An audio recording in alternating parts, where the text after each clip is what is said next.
ಮೀರತ್ನಲ್ಲಿ ಐತಿಹಾಸಿಕ ಹೆಜ್ಜೆಯನ್ನು ಇಡಲಾಗಿದೆ. ಇಷ್ಟು ದಿನ ನಾವು ವಿಮಾನಗಳಿಗೆ ಮಾತ್ರ ರನ್ವೇಯನ್ನು ನೋಡ್ತಾ ಇದ್ವಿ. ಈಗ ಡ್ರೋನ್ಗಳಿಗಾಗಿಯೇ ಮೀಸಲಿರುವಂತಹ ದೇಶದ ಮೊಟ್ಟ ಮೊದಲ ರನ್ವೇಯನ್ನು ಮಾಡ್ತಾ ಇದೆ ಭಾರತ. ಇದು ಇತಿಹಾಸದ ಒಂದು ಹೆಜ್ಜೆ ಇಡ್ತಾ ಇದೆ. ಐತಿಹಾಸಿಕ ಹೆಜ್ಜೆ ಅಂತ ಹೇಳ್ಬೋದು. ಯಾಕಂದರೆ ಭಾರತದಲ್ಲಿ ಈ ಹಿಂದೆ ನಾವು ಎಂದೂ ಕೂಡ ನೋಡಿರೋದಿಲ್ಲ ಈ ರೀತಿಯಾಗಿ ನಿರ್ಮಾಣ ಮಾಡಿದ್ದು. ಬರೀ ಡ್ರೋನ್ಗಳಿಗಾಗಿ ಈ ಒಂದು ರನ್ವೇಯನ್ನು ಮೀಸಲಿಟ್ಟಿದೆ. ದೇಶದ ಮೊಟ್ಟ ಮೊದಲ ರನ್ವೇ ಇದು, ಡ್ರೋನ್ಗಾಗಿ ಇರುವಂಥದ್ದು. ವಿಶೇಷತೆ ಇದು. ನಬಾರ್ಡ್ ರೋಡ್ಸ್ ಸಂಸ್ಥೆಯಿಂದ ಇದನ್ನು ಮಾಡಲಾಗಿದೆ. ಉತ್ತರ ಪ್ರದೇಶದ ಮೀರತ್ನಲ್ಲಿ ಕೇಂದ್ರ ಸರ್ಕಾರ ಗೃಹ ಸಚಿವಾಲಯ ಅದು ಏನಿದೆ ಅದರ ಅಡಿಯಲ್ಲಿ ಸ್ಥಾಪನೆಯಾಗಿದೆ. 900 ಎಕರೆ ಪ್ರದೇಶದಲ್ಲಿ 406 ಕೋಟಿ ವೆಚ್ಚದಲ್ಲಿ ನಿರ್ಮಾಣ ಆಗಿದೆ. ಈ ವಾಯುನೆಲೆಯು ಏನಾಗಿದೆ HALE ಮತ್ತು RPA ಡ್ರೋನ್ಗಳ ಕಾರ್ಯಾಚರಣೆಗೆ ಮೀಸಲಾಗಿರುತ್ತೆ. ಅದಕ್ಕೆ ಮಾತ್ರ ಅಷ್ಟೇ. ಯೋಜನಾ ನಿರ್ವಹಣಾ ಸಲಹೆ ಸೇವೆಗಳಿಗಾಗಿ ಬಿಡ್ಡನ್ನು ಕೂಡ ಆಹ್ವಾನ ಮಾಡಲಾಗಿದೆ. 2110 ಮೀಟರ್ ಉದ್ದ ಹಾಗೂ 45 ಮೀಟರ್ ಅಗಲ ಇದೆ. C-295, C-130 ಅಂತಹ ಸಾರಿಗೆ ವಿಮಾನಗಳಿಗೂ ಕೂಡ ಇದು ಅನುಕೂಲ ಆಗುತ್ತೆ.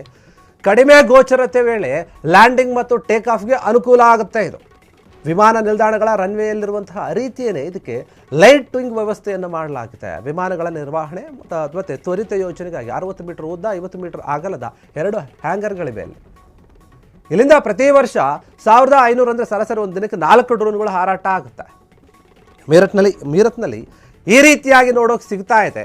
ದೇಶದ ಮೊಟ್ಟ ಮೊದಲ ಡ್ರೋನ್ಗಳಿಗಾಗಿಯೇ ನಿರ್ಮಾಣ ಮಾಡಿದಂತಹ ರನ್ವೇ ಇದು. ಈ ಹಿಂದೆ ಎಲ್ಲೂ ಕೂಡ ಈ ರೀತಿಯಾಗಿರಲಿಲ್ಲ. ವಿಮಾನ ನಿಲ್ದಾಣಗಳಲ್ಲಿ ವಿಮಾನಗಳು ಟೇಕ್ ಆಫ್ ಆಗೋಕ್ಕೆ ಲ್ಯಾಂಡಿಂಗ್ ಆಗೋಕ್ಕೆ ವ್ಯವಸ್ಥೆಯನ್ನು ಮಾಡ್ತಾ ಇದ್ರು. ಅಲ್ಲಿ ರನ್ವೇ ಇರ್ತಾ ಇತ್ತು. ದೊಡ್ಡ ಮಟ್ಟದ ಖರ್ಚಾಗ್ತಾ ಇತ್ತು ಅದಕ್ಕೂ ಕೂಡ. ಆದರೆ ಇಲ್ಲಿ ನಾವೇನು ಡ್ರೋನ್ಗಳನ್ನು ಉಪಯೋಗ ಮಾಡ್ತೀವಿ, ಆ ಡ್ರೋನ್ಗಳನ್ನು ಇಳಿಸೋಕ್ಕೆ, ಲ್ಯಾಂಡಿಂಗ್ ಮಾಡೋಕ್ಕೆ, ಟೇಕ್ ಆಫ್ ಆಗೋಕ್ಕೆ ಆ ರಸ್ತೆಯನ್ನು ನಿರ್ಮಾಣವಾಗಿದೆ. ಅಷ್ಟೇ ಅಲ್ಲ, ವಿಮಾನಗಳಿಗೂ ಕೂಡ ಇದು ಅನುಕೂಲ ಆಗುತ್ತೆ. ಭಾರತ ಸರ್ಕಾರ ಈ ರೀತಿಯಾದಂತಹ ದೊಡ್ಡ ಮಟ್ಟದ ನಿರ್ಧಾರವನ್ನು ತಗೊಂಡಿದೆ. ಇನ್ನು ಮುಂದೆ ಯಾರು ಡ್ರೋನನ್ನು ಏನಿರುತ್ತೆ ಅದಕ್ಕೆ ಅಂತ ಕೆಲವು ನಿಯಮ ಇದೆ. ಯಾರು ಬೇಕಾದ್ರಲ್ಲಿ ಹೋಗಿ ಆರಿಸ್ಬೋದು, ಆ ಥರ ಏನಿಲ್ಲ. ಕೆಲವೊಂದು ರೂಲ್ಸ್ಗಳನ್ನು ಮಾಡ್ತಾ ಇದೆ ಕೇಂದ್ರ ಸರ್ಕಾರ. ಹೀಗಾಗಿ ಈ ಡ್ರೋನ್ ಏನಿದೆ, ಬಾರ್ಡರ್ ರೋಡ್ಸ್ ಏನಿದೆ, ಬಾರ್ಡರ್ ರೋಡ್ಸ್ ಸಂಸ್ಥೆಯಿಂದ ಡ್ರೋನ್ಗಳಿಗಾಗಿ ಈ ವಿಶೇಷವಾದಂತಹ ರನ್ವೇ ಮಾಡಿದರೆ ಅದು ಯಾವ ರೀತಿಯಾಗಿ ಕೆಲಸ ಮಾಡುತ್ತೆ ಅಥವಾ ಏನು, ಅದನ್ನು ಬರೀ ಸರ್ಕಾರದ ಡ್ರೋನ್ಗಳು ಮಾತ್ರನ, ಬೇರೆ ಬೇರೆಯವರಿದೆ, ಅದ್ರ ಬಗ್ಗೆ ಮುಂದಿನ ದಿನಗಳು ಹೇಳ್ತಾರೆ. ಆದರೆ ಉತ್ತರ ಪ್ರದೇಶದ ಮೀರತ್ನಲ್ಲಿ ಈ ರೀತಿಯಾಗಿ ಏನು ಕೇಂದ್ರ ಸರ್ಕಾರ, ಗೃಹ ಇಲಾಖೆ, ಗೃಹ ಸಚಿವಾಲಯ ಏನು ನಿರ್ಧಾರವನ್ನು ತಗೊಂಡಿದೆ ಅದು ನಿಜಕ್ಕೂ ಕೂಡ ಒಂದು ರೀತಿಯಾಗಿ ಇತಿಹಾಸ ಅಂತಲೇ ಹೇಳ್ಬೋದು. ಐತಿಹಾಸಿಕವಾದಂಥ ಒಂದು ಹೆಜ್ಜೆ ಇಡ್ತಾ ಇದೆ.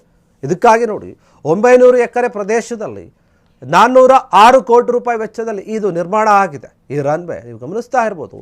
ಇದ್ರ ಬಗ್ಗೆ ಎಲ್ಲ ಕಡೆ ಚರ್ಚೆ ಆಗ್ತಾ ಇದೆ. ಈ ರೀತಿಯಾದಂಥ ಯೋಚನೆ ಯಾಕೆ, ಡ್ರೋನ್ಗಳಿಗಾಗಿಯೇ ಪ್ರತ್ಯೇಕವಾಗಿ ಯಾಕೆ ಅಂತ ನಾವು ನೋಡಿದ್ವಿ. ನಿನ್ನೆ ಪ್ರಧಾನಿ ಮೋದಿ ಅವರ ವಿಮಾನ ಒಂದು ರೋಡ್ ಮೇಲೆ ಇಳಿತು. ಕೆಲವೊಂದು ತುರ್ತು ಪರಿಸ್ಥಿತಿಯಲ್ಲಿ, ಯುದ್ಧದ ಸಮಯದಲ್ಲಿ ನಾವು ಎಲ್ಲಿ ಬೇಕಾದಲ್ಲಿ ಲ್ಯಾಂಡಿಂಗ್ ಆಗ್ಬೋದು, ಆ ರೀತಿಯ ವ್ಯವಸ್ಥೆಯನ್ನು ಮಾಡಬೇಕು ಅನ್ನುವಂಥ ದೃಷ್ಟಿಯಿಂದ ಈ ನಿರ್ಧಾರವನ್ನು ತೆಗೆದುಕೊಂಡಂತೆ ಕಾಣ್ತಾ ಇದೆ. ಈಗ ಕೇಂದ್ರ ಸರ್ಕಾರದ ಈ ಹೆಜ್ಜೆ ಏನಿದೆ ನಿಜಕ್ಕೂ ಕೂಡ ಎಲ್ಲರೂ ಮೆಚ್ಚುಗೆ ವ್ಯಕ್ತಪಡಿಸ್ತಾ ಇದ್ದಾರೆ. ಇಷ್ಟು ದಿನ ಈ ಡ್ರೋನ್ಗಳಿಗಾಗಿ ಏನು ಇರಲಿಲ್ಲ, ಆದರೆ ಈಗ ನಿರ್ಮಾಣ ಮಾಡಿದ್ದಾರೆ ಹೊಸ ರನ್ವೇಯಿಂದ. ಈ ವಾಯುನೆಲೆ ಏನಿದೆ HALE ಮತ್ತು RPA ಈ ಡ್ರೋನ್ಗಳ ಕಾರ್ಯಾಚರಣೆಗೆ ಮಾತ್ರ ಇದಿರುತ್ತೆ. ಬೇರೆ ಯಾವುದಕ್ಕೂ ಕೂಡ ಅವಕಾಶ ಇರೋದಿಲ್ಲ. ನೀವು ಅದನ್ನು ನೋಡ್ಕೊಳ್ಬೇಕಾಗುತ್ತೆ, ಗಮನಿಸಬೇಕಾಗುತ್ತೆ. ಯೋಜನಾ ನಿರ್ವಹಣೆ ಸಲಹೆಗಾಗಿ ಅಥವಾ ಸೇವೆಗಳಿಗಾಗಿ ಈಗಾಗಲೇ ಬಿಡ್ಡನ್ನು ಕೂಡ ಆಹ್ವಾನ ಮಾಡಿದಾರಂತೆ. ಇದಕ್ಕೋಸ್ಕರ ನೋಡಿ 2110 ಮೀಟರ್ ಉದ್ದ ಹಾಗೂ 45 ಮೀಟರ್ ಅಗಲದ ರನ್ವೇಯನ್ನು ಮಾಡಲಾಗಿದೆ.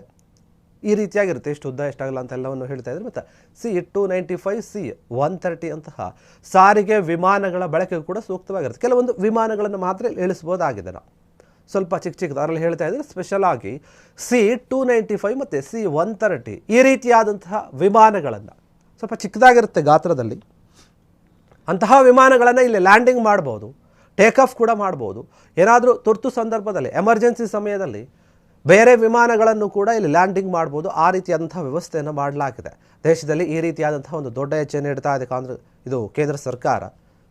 ಇನ್ನು ಇದ್ರ ಬಗ್ಗೆ ನೋಡಿ, ಕಡಿಮೆ ಗೋಚರತೆ ವೇಳೆ ಲ್ಯಾಂಡಿಂಗ್ ಅಂದರೆ ಏನಾದರೂ ಒಂದು ತುರ್ತು ಪರಿಸ್ಥಿತಿ ಮತ್ತು ಏನಾದರೂ ವಾತಾವರಣ ಸರಿ ಇಲ್ಲದೇ ಇರುವಂತಹ ಸಮಯದಲ್ಲಿ ಇಲ್ಲಿ ಟೇಕ್ ಆಫ್ ಆಗೋಕ್ಕೆ ಮತ್ತು ಲ್ಯಾಂಡಿಂಗ್ ಆಗೋಕ್ಕೆ ಅನುಕೂಲ ಆಗ್ತಾ ಹೋಗುತ್ತೆ. ಇನ್ನು ವಿಮಾನ ನಿಲ್ದಾಣಗಳಲ್ಲಿ ನೋಡ್ತಾ ಇದ್ವಲ್ಲ, ಆ ರೀತಿಯಾದಂಥ ಲೈಟಿಂಗ್ ವ್ಯವಸ್ಥೆ ಕೂಡ ಇಲ್ಲಿಯೂ ಇರುತ್ತೆ. ಏನೇನಲ್ಲಿರುತ್ತೋ ರನ್ವೇ ಅದೇ ರೀತಿಯಾಗಿ ಇಲ್ಲಿ ಮಾಡಿದ್ದಾರೆ ವ್ಯವಸ್ಥೆಗಳನ್ನು. ಆದರೆ ಇದು ಪ್ರತ್ಯೇಕವಾಗಿ ಡ್ರೋನ್ಗೆ ಅಂತ ಮಾಡಿರುವಂಥದ್ದು. ಇದರ ಕಾರ್ಯನಿರ್ವಹಣೆ ಏನಿದೆ, ವಿಮಾನಗಳ ಒಂದು ನಿರ್ವಹಣೆ ಮತ್ತು ತ್ವರಿತ ಯೋಜನೆಗಾಗಿ ಇದಕ್ಕೋಸ್ಕರ 60 ಮೀಟರ್ ಉದ್ದ ಮತ್ತು 50 ಮೀಟರ್ ಅಗಲದ 2 ಹ್ಯಾಂಗರ್ಗಳನ್ನು ಕೂಡ ಇಲ್ಲಿ ಮಾಡಿ ನಿಲ್ಲಿಸಿದ್ದಾರೆ. ಹೀಗಾಗಿ ಮುಂದಿನ ದಿನಗಳಲ್ಲಿ ಇದು ದೊಡ್ಡ ಮಟ್ಟದ ಉಪಯೋಗಕ್ಕೆ ಕಾರಣವಾಗುತ್ತೆ. ಇಲ್ಲಿ ಪ್ರತಿ ವರ್ಷ ಕೂಡ ಒಂದು ವರ್ಷದ್ದು ನೋಡೋದಾದರೆ 1500 ಡ್ರೋನ್ಗಳನ್ನು ಇಲ್ಲಿ ಹಾರಿಸ್ತಾರಂತೆ. ಇನ್ನು ಒಂದು ದಿನಕ್ಕೆ ನಾವು ನೋಡಿದರೆ 4 ಡ್ರೋನ್ಗಳು ಅಂತ ಹೇಳ್ತಾ ಇದ್ದಾರೆ. ಹೀಗಾಗಿ ಈ ಡ್ರೋನ್ ವಿಚಾರದಲ್ಲಿ ಸರ್ಕಾರ ದೊಡ್ಡ ಮಟ್ಟದ ನಿರ್ಧಾರವನ್ನು ತಗೊಂಡಿದೆ. ಅದಕ್ಕೋಸ್ಕರ ಸಪರೇಟ್ ಆದಂತಹ ರನ್ವೇ ಮಾಡಿರೋದು ನಿಜಕ್ಕೂ ಕೂಡ ಎಲ್ಲರ ಮೆಚ್ಚುಗೆಗೆ ಕಾರಣವಾಗ್ತಾ ಇದೆ. ಕ್ಷಣ ಕ್ಷಣದ ಸುದ್ದಿಗಳಿಗಾಗಿ ಫ್ರೀಡಂ ಟಿವಿ ಸಬ್ಸ್ಕ್ರೈಬ್ ಮಾಡಿ, ಲೈಕ್ ಮಾಡಿ ಹಾಗೂ ಫಾಲೋ ಮಾಡಿ. ಹೊಸ ಸುದ್ದಿಗಳ ನೋಟಿಫಿಕೇಶನ್ಗಾಗಿ ಬೆಲ್ ಐಕಾನ್ ಮೇಲೆ ಕ್ಲಿಕ್ ಮಾಡಿ.